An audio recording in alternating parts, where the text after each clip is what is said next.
पिछले 5 साल में जो लेजिस्लेशन हुई है इस ऐवान ने की है, उसका रिकॉर्ड मंगा लें।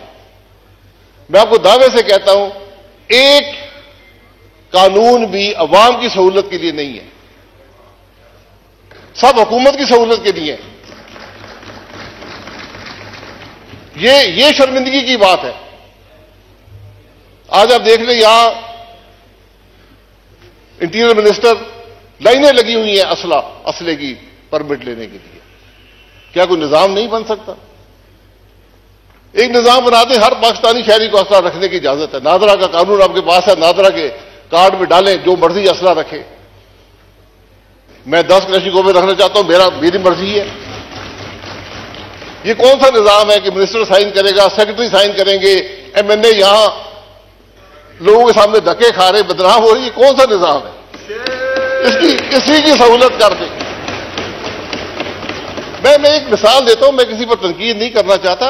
हमें इन बातों का एहसास होना चाहिए कि अवाम को कैसे सहूलत दें। यहां रिलीफ मैंने बताया, आप अवाम को जितनी रिलीफ देना चाहें दे सकते हैं, 24% सूद पर। आज हमारे मुल्क की यह कैफियत है। क्या हमें इन मामलात की परवाह है? मेरा सिर्फ एक शिकवा इस ऐवान से, हुकूमत से यह रहा है कि मुझे कोई फिक्र नजर नहीं आती, मुझे कोई उजरत नजर नहीं आती, मुझे कोई तकलीफ नजर नहीं आती कि आज मुल्क के इन हालात में है। ये बिजनेस एज यूजुअल नहीं चलेगा, नहीं चल सकता। आपको बुनियादी रिफॉर्म करने पड़ेंगे, बुनियादी तब्दीलियां करनी पड़ेंगी, हुकूमत के निजाम को बदलना पड़ेगा, सबको बैठकर मईशत के अगला रास्ता तय करना पड़ेगा। बहुत मुश्किल साल है पाकिस्तान के लिए। मेरा अंदाजा यह कम से कम 10 साल लगेंगे आपको हालात दुरुस्त करने में, उनकी सिमत दुरुस्त करने में। लोग 20 साल की बात करते हैं, हमने इस नहज पे पहुंचा दिया इस मामले को, और हम सब जिम्मेदार हैं कि जब हम बिल के लिए आए करते हैं तो हम उस बिल के जिम्मेदार होते हैं, उसके जो असरात हैं उसके हम जिम्मेदार होते हैं।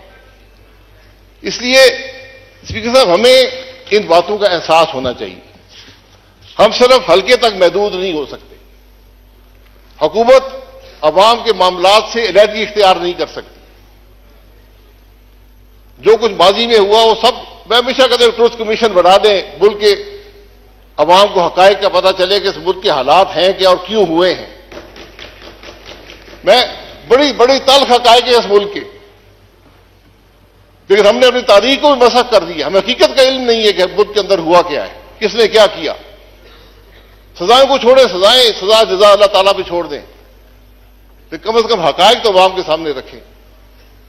ये आपका बहुत मशकूर हूं, ये चंद बातें रखनी थी, लेकिन जिम्मेदारी हम सबकी है। अगर हम कोई गलत काम करेंगे, गलत भर्ती करेंगे, इस अवाम के मेंबर होकर, वजीर होकर, हमने निजाम को तबाह कर दिया। लोगों का एतमाद उठ जाता है। आज अवाम का एतमाद हुकूमत के निजाम पर उठ गया है। आपको उसको दुरुस्त करना है, लेकिन दुरुस्त बातों से नहीं होगा, उल्टे सीधे कानून बनाने से नहीं होगा, अमल से होगा। ये बात जो भी कल ऐवान में आए उनको आप जरूर हमारी तरफ से पैगाम दें कि जनाब ये बातें हैं, आप सिमत दुरुस्त करें, मामले को आगे चलाएं, फिर मुल्क की दुरुस्ती होगी।